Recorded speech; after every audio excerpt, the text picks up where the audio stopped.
हम पढ़ रहे हैं how to read faces, Mariam Stanton, volume first, theoretical. Chapter 5 चल रहा है, rational of physical functions and mental faculties and their sign in the face. हाँ जी हाँ जी। पेज नंबर 156 पे हैं और मैरियम स्टड कह रही हैं, एक्चुअल में डॉक्टर मोड्सले के कुछ रिमार्क्स हैं, हाँ जी। उनको लेके चल रही हैं। तो एक रिमार्क और दिया, माइंड और माइंड कहाँ कहाँ रिप्रेजेंट करता बॉडी में, या बॉडी कैसे माइंड से जुड़ी है, दोनों एक ही यूनिट हैं, ऐसे करके मोड्सले साहब कह रहे हैं। तो कह रहे हैं, later he remarks, I do not dispute that much may sometimes be done by education and training to counteract in this respect the ills of bad inheritance. But it is still true that the foundations upon which the acquisition of education must rest are inherited, and that in many instances they are too weak to bear a good moral superstructure.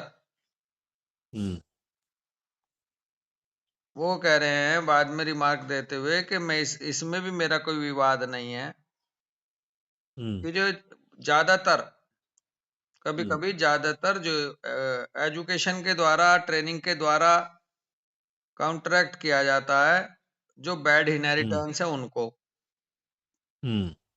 But it is still true, परंतु ये भी सच, उतना ही सच है कि जो foundation है जिसके ऊपर ये एजुकेशन टिकी है, यानी कि अच्छा शरीर, अच्छे ऑर्गन्स। एजुकेशन है या कुछ और है? ये एक्यूसिएशन, एक्विजिशन ऑफ एजुकेशन, एक्विजिशन का अच्छा। मतलब है जो एक उनके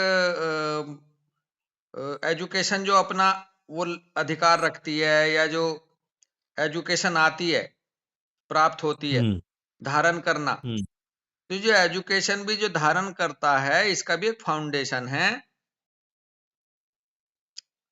और वो फाउंडेशन कह रहे हैं rest are inherited, must rest are inherited, and that in many instances they are too weak to bear a good moral superstructure. तो भाव थोड़ा सा यही है कि ये बात सही है कि इनहेरिटेड उससे जुड़ा है, लेकिन उसके अलावा भी और फाउंडेशंस हैं जो उस एजुकेशन को धारण करती हैं। आप हर एक किसी को धर्म कर्म की बात समझाने लगो, सबके समझ में क्यों नहीं आती? नहीं आएगी जी, बिल्कुल। उसके लिए भी और शरीर कैसा है, कैसा खान पान, कैसा शरीर की बनावट, ये भी उतने ही मायने रखती हैं। ऐसा भाव आ रहा है कुछ। कह रहे हैं doctor Maudsley and all other writers on the agree. origin of mental and moral states will grope in darkness on many points unless they study the human face as shown by the light of scientific physiognomy. अब देखो, Stanton कह रही हैं कि जो doctor मॉर्सले थे या दूसरे राइटर्स थे, उन्होंने वो भी अंधेरे में ही तीर मार रहे थे। ग्रोप इन द डार्कनेस जो अपना रूब्रिक है, मेंटल और मॉरल स्टेट्स जो है कहाँ से किससे जुड़ी हैं, कई पॉइंट को लेकर के ग्रोप इन द डार्कनेस में ही थे जब तक उन्होंने ह्यूमन फेस को नहीं साइंटिफिक फिजियोनॉमी की तरह स्टडी किया। बिल्कुल। This will reveal many obscure and hazy phenomena connected with the mental and moral manifestations. उसके बाद फिर रिवील हुआ बहुत सारे ऑब्सक्योर जो अस्पष्ट और धुंधले धुंधले घटनाक्रम थे जो कि मेंटल एंड मॉरल मैनिफेस्टेशन से जुड़े होते हैं, वो भी क्लियर हो जाते हैं यदि फेस की स्टडी करी जाए। बिल्कुल। This knowledge is at this juncture very much needed, और ये नॉलेज जो है इस समय पर जब ये आपस में जुड़ती है बात दोनों, ये बहुत ही आवश्यक हो जाती है कि जब और करेक्टर मॉरल दूसरे तरीके से जानने लगो तो फेस का भी जानना जरूरी हो जाता है। The following बिल्कुल। observations from Dr. Maudsley reveal to us that he sees the probability of physiognomical knowledge and of its use in treatment of the insane and morally weak.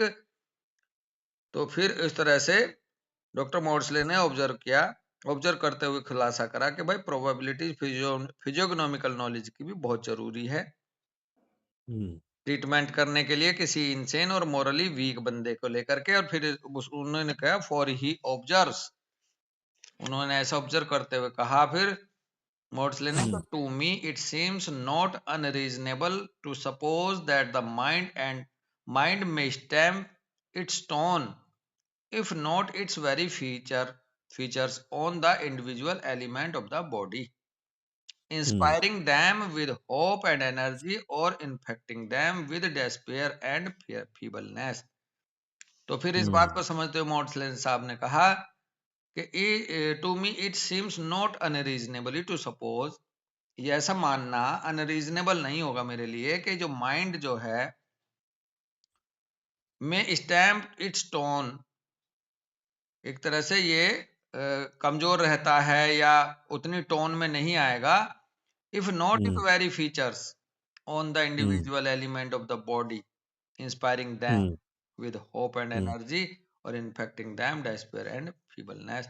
भाव ये है हुँ, कि यदि बॉडी की फीचर्स, इंडिविजुअल एलिमेंट हुँ, उनमें कौन सा system का धनी है, उनको हुँ, आधार अगर नहीं मजबूत होगा तो फिर माइंड भी उतना मजबूत नहीं होगा। मज़बूत A बिल्कुल। separated portion of the body so little that our naked eye can make nothing of it.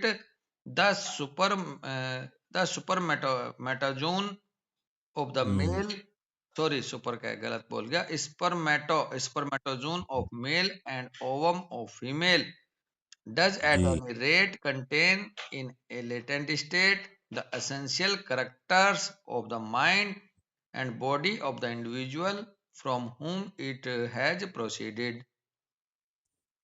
Hmm, And as we are utterly ignorant how this mysterious effect is accomplished, we are certainly not in a position to deny that what is true of the spermatozoon and ovum may be true of other organic elements। उन्होंने उस समय हुँ, अपने समय के हिसाब से 18वीं सदी में 19वीं सदी में हुए हैं मॉड्सले बेसिकली। उस समय हो हुँ, सकता है कि केवल स्पर्मेटोजोआ और ओवम को ज्यादा जानते हो, जेनेटिक्स इतनी ना खुल के आई हो। तो वो कह रहे हैं कि हुँ, जिस तरह से हम स्पर्म और ओवा को देखते हैं कि ये कुछ गुणों को लेके आगे बढ़ते हैं, तो इसी तरह से और भी ऑर्गेनिक एलिमेंट किसी भी इंसान के शरीर के आगे बढ़ते होंगे। बिल्कुल। मोटा भाव दे दिया उन्होंने ये। हाँ, And if this be so, then those who profess to discover the character of the individual in the character of the nose, hand, features, and other parts of the body may have a foundation of truth। तो basically उन्होंने example तो लिया gametes का, हुँ, sperm हुँ, का, रोआ का, फिर उसको बढ़ाते हुए कहा कि जब ये भी तो शरीर का ही हिस्सा है, हुँ, इसी तरह से नाक, हाथ और दूसरी फीचर्स शरीर की, हुँ, वो भी तो हुँ, फाउंडेशन होंगी किसी न किसी माइंड के ट्रुथ की। बिल्कुल। हाँ भैया, तो ये बड़ा अच्छा सा भाव था उनका ये। हुँ, और उसके बाद तो अब तो जेनेटिक्स बहुत आगे निकल गई है, मॉलिक्यूलर जेनेटिक्स तक आ रखा आज का जो साइंस है। अब तो बिल्कुल ही जीन्स के आधार पे बता देते हैं कि कैसे फीचर होंगे, हैं जी। बिल्कुल जी। Many of the greatest pathological mysteries will be unveiled by a knowledge of the human face. Mary Olmsted हुँ, कह रही हैं कि बहुत सारी जो ग्रेटेस्ट पैथोलॉजिकल जो रहस्य हैं वो हुँ, चेहरे से ही खुलासा हो जाता है उनका।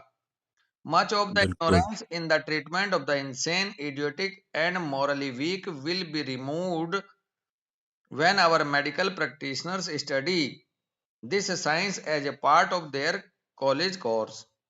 बहुत हुँ, सारी इग्नोरेंस जो अज्ञानता है, जब कोई ट्रीटमेंट हुँ, किया जाता किसी इंसान का, आइडियोटिक का, मोरली वीक का, उसमें बहुत सारी हुँ, कई सारी इग्नोरेंस जो रह जाती हैं वो दूर हो सकती है मेडिकल प्रैक्टिशनर के द्वारा, यदि वो स्टडी करे अपने कॉलेज कोर्स में इस फिजियोग्नोमी को भी। तो कई कमियां रह जाती हैं इंसेन, इडियोटिक, मोरली वीक को ट्रीटमेंट करने में। अपनी अज्ञानता की वजह से वो अज्ञानता भी दूर हो जाएगी मेडिकल प्रैक्टिशनर की। एंड नॉट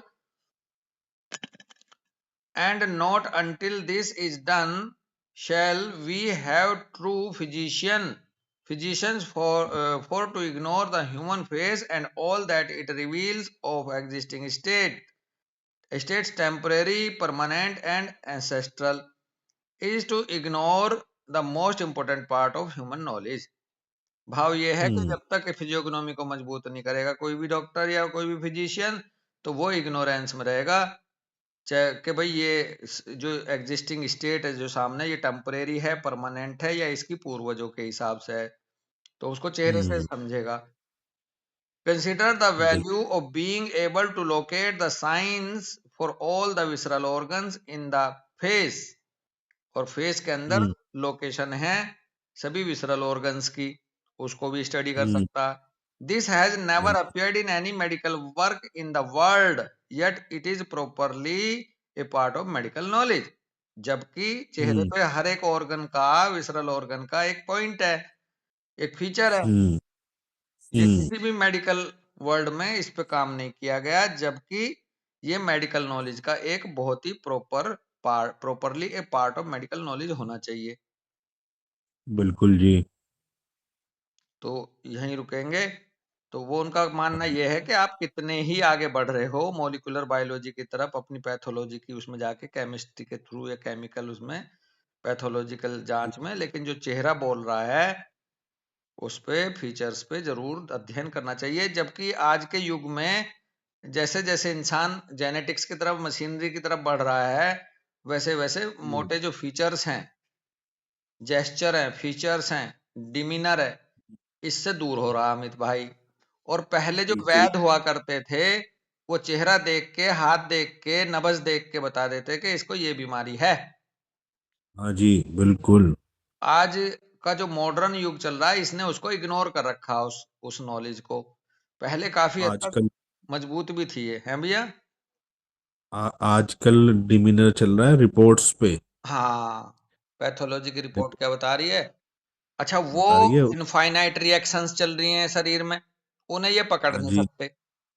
उन्हें वो ये जो पकड़ हमारा नहीं जो सकते। 13वां 14वां फुटनोट है, वो जो कह रहे हैं कि वो किलिडोस्कोप की तरह वो इनफाइनाइट रिएक्शंस लगातार मूव कर रही हैं, और ये कह रहे हैं हम पकड़ ले रहे हैं। अरे एक सेकंड में बदल जाती है बायोकेमिस्ट्री इंसान की। हाँ जी तो तुम बिल्कुल। रिपोर्ट्स में क्या खाक पकड़ोगे? बिल्कुल। मोटा मोटा पकड़ोगे बस। हम्म। तो ये घुस गए उस दलदल में, ये घुस गए उस जंगल में जिसका कोई रास्ता नहीं। बाहर से खड़े होकर हम्म। देखते तो ज्यादा जान जान सकते थे, या फिर बाहर से खड़े होके भी उसे क्यों छोड़ रहे हो, डिमिनर को या हम्म। फीचर्स को, जेस्चर को, क्यों भैया? बिल्कुल ठीक बिल्कुल। है, अंदर जाके जांच लो, लेकिन बाहर हम्म। से, बाहर की जड़ तो मत छोड़ो। जड़ छोड़ दी तो अंदर भटको फिर अब। बिल्कुल बिल्कुल आप देखो ना, हमारे गुरुजी ने उस दिन जीभ पकड़ ली और अंदर कह रहे थे ये जीभ से ही पकड़ के ले गए चीजों को। हाँ, जीभ से, याद आ रहा है? Korea, protrusion of tongue with Korea डाल दिया। हाँ। बॉडी का ही तो फीचर बोल और रहे थे। हाँ, और दूसरी बात मजे की कितनी बढ़िया थी वो, और मुझे बार बार फील होती है हमेशा अभी भी, कि वो कह रहे थे कि ये उसके कंट्रोल में नहीं है। हाँ, तो इसलिए उसकी मोर इम्पोर्टेंस होगी, क्योंकि वो जीन जीन से भी बाहर जा रही है चीज, निकल के उसके भी हाथ में नहीं आ रही। जो उसके कंट्रोल में नहीं है वही ओरिजिनल है, वही ओरिजिनल है। नहीं वही तो डिमीनर मैनिपुलेट है। कर देता। हाँ, नहीं तो मैनिपुलेट कर देता। बिल्कुल, जो हमारे कंट्रोल में नहीं होता वही ओरिजिनल है, नहीं तो हम मैनिपुलेट कर देते भाई।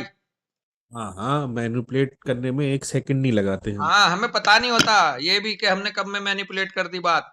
जब दूसरा हम्म। पकड़ता है, रोक के खड़ा हो जाता है, तब मानते हैं हाँ यार ये तो ऐसी ही थी। ऐसी ही थी। हाँ। चलो यहीं रुकते हैं दोस्त, राम राम भाई।